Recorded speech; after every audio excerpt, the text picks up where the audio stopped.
Simi was known as a ruthless boss lady. Strict, cold, and feared by everyone around her.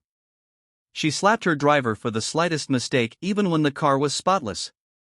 One afternoon, she caught Zack and Stella watching television and exploded in anger, accusing them of being lazy and reminding them that she was not paying them to relax, even though all the housework had already been completed. But behind Simi's harsh exterior was a woman under intense pressure. Her mother constantly reminded her that she was 32 years old and still unmarried. The pressure haunted her daily. At night, Simi suffered terrifying nightmares, waking up screaming and calling out the name Junior, the son she had lost. One day, Stella respectfully asked Simi for permission to visit her sick grandmother, the only family she had left. Simi coldly refused. Stella broke down in tears. Zack, who loved Stella like a younger sister, found her crying and asked what was wrong. When Stella explained everything, Zack went to plead with Simi himself, but she remained unmoved. Stella was not allowed to leave the house. Soon after, Simi's sister, Dara, paid her a visit. Dara warned her that their mother was planning a surprise visit and advised her to find a man to pretend to be her husband, or else their mother would make her life unbearable. As they talked, Zack walked past them. Dara was instantly shocked by how handsome he was and suggested that Simi use Zack as her fake boyfriend. She insisted that their mother would easily fall for someone as charming as him.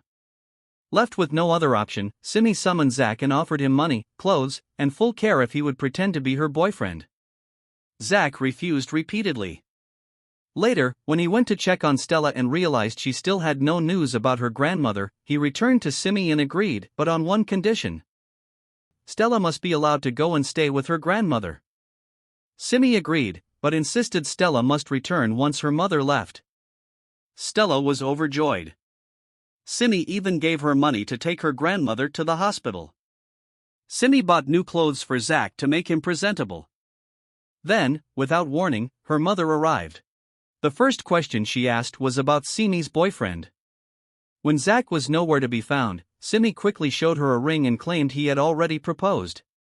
Her mother was thrilled. When Zack finally returned, he charmed Simi's mother effortlessly. He cooked for her, spoke respectfully, and completely won her heart.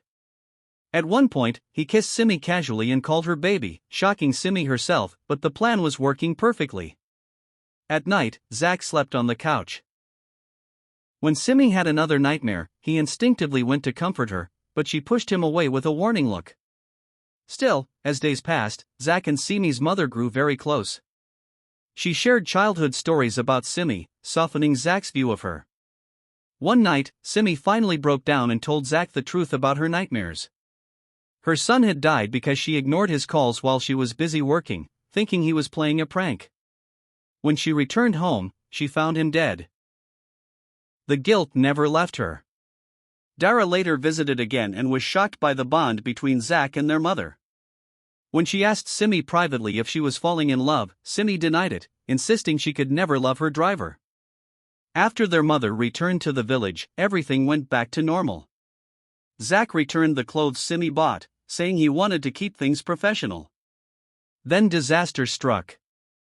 Simi was scammed by a contractor after taking a loan to secure a contract. Depression consumed her. Zack found her sleeping alone in the office late at night and took care of her. With help from the secretary, Zack discovered the contractor's secrets and forced him to return the money. When Simi got her money back, she was overjoyed. She celebrated with Stella and took Zack out. That night, she openly thanked him. Later, Simi became jealous after seeing Zack and Stella hugging, but Zack assured her their bond was purely sibling love. Then Zack resigned. He revealed he was a graduate and had only worked as a driver to survive. His departure left Simi empty. She began obsessing over him, even holding his clothes just to feel close to him. When Zack returned to visit Stella, Simi finally confessed her love. She revealed her painful past, how she got pregnant in university, how her lover ran away with money her mother gave them, and how she was forced to take over the family business. Zack confessed that he had fallen for her too, but her cruelty had pushed him away. Now he understood her pain. Their love blossomed from that moment. And for the first time in years, Simi allowed herself to heal, and to love again.